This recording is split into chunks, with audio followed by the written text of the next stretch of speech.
Hi, this is Steve Conklin, AI4QR, and this is the beginning of a series of presentations about how to use antenna modeling software to model the radiation pattern and other aspects of antenna designs.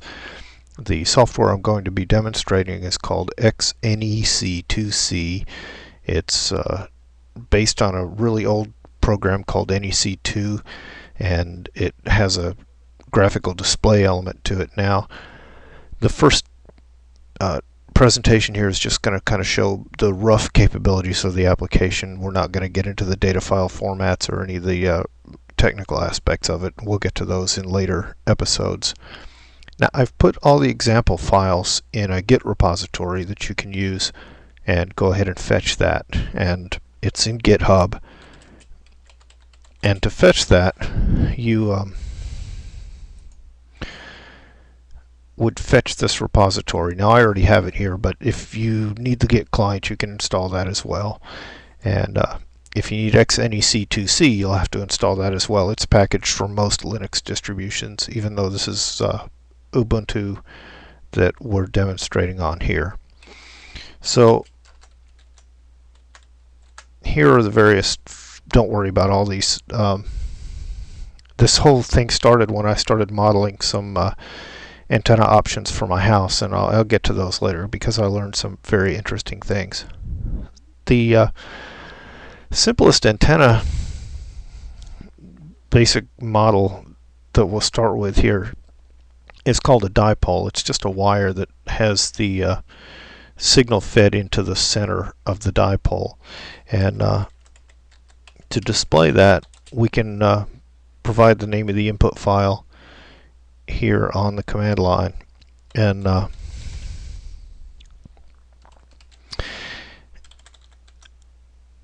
going to look at a dipole in free space. That means a dipole with no ground under it, just as if it were out in the middle of outer space. And when I bring this up, XNEC2C presents me with a drawing of the actual wire that's defined in the data file. And the red section at the center shows me where the excitation or the voltage is being applied. And by using the left mouse button and dragging around, I can change the orientation of that antenna.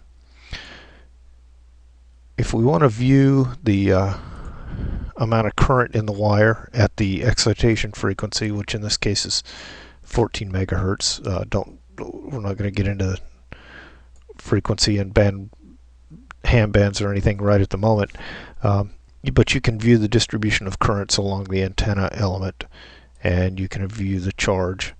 But most interesting is the radiation pattern. Now, this opens a separate window,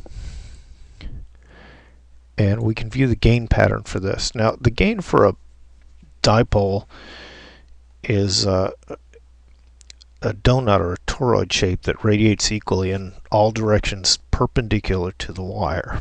And as I rotate it here, you can see that. So the strongest signal strength, let me rotate this so it's kind of perpendicular, is now toward me, and it's in a whole full 360 degree rotation of that pattern. This is pretty standard antenna theory, electromagnetic theory. We're not going into any theory in this series about why this is. You don't have to actually know this theory to use the simulation software. So that's a dipole in free space. We can look at the SWR. SWR is a measure of how well matched the antenna impedance is to the impedance of the driving source, and oops, it's over here on this window. We can look at a frequency response plot and gain. Right now we're just going to look at SWR. Now, the data file that's associated with this defines the frequency to start at and the step and the frequency to end at. Now, it turns out that this is the 20 meter ham band from 14 megahertz to 14.350. And you can see the SWR continues to drop as we go up in frequency.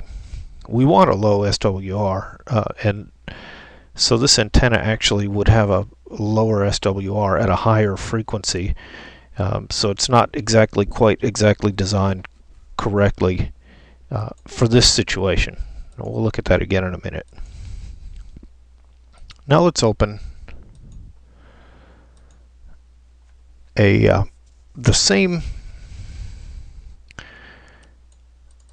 sample antenna, but now it's been raised a half a wavelength above a ground plane. We defined a ground plane as if the antenna were above the earth, and it's actually higher than half. It's high above the ground. You can see it there above the ground. Now when we draw the antenna pattern, it's going to center the pattern at 0 elevation, but that's not really a problem. You can see what that looks like here.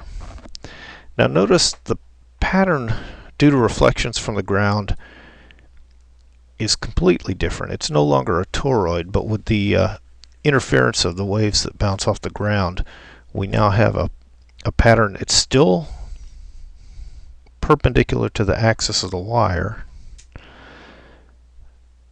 and it's symmetrical on both sides of the wire, but it now has lobes that point up and away from the ground. Now, for amateur radio purposes, we like this. This gets our power out in a particular direction and gives us greater receive strength from a direction.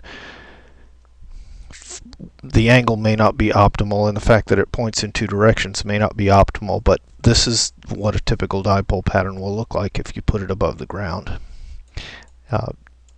That's almost the conclusion of this first introduction here, but there's one more file I want to show you. If you just add one more element, this is the same antenna, the same front element here. Well, actually, it's not exactly the same, but it's very close to the same length. And you have a driven element. The excitation is in the center, and then behind it you have what we call a reflector. It's another passive element. It's just a piece of wire or a conductor that doesn't do anything but sit there. But it has this tremendous effect when you look at the radiation pattern of making the antenna very directional. Now this is the free space model. You can see what used to be a big old toroid is now very much focused in one direction.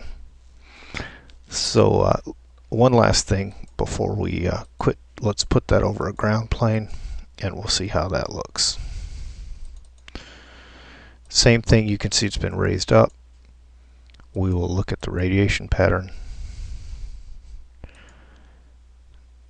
And now we have an antenna that points in one direction and points up at I'm guessing about a 40-degree angle, which is good. It lets us concentrate all of our power in one direction. So that's the introduction to XNEC2C. Just a quick overview. We'll get into the details later of how to define the files that describe the antennas and some more tricks that we can do to analyze our antennas. I hope you enjoyed that. This is Steve Conklin, AI4QR.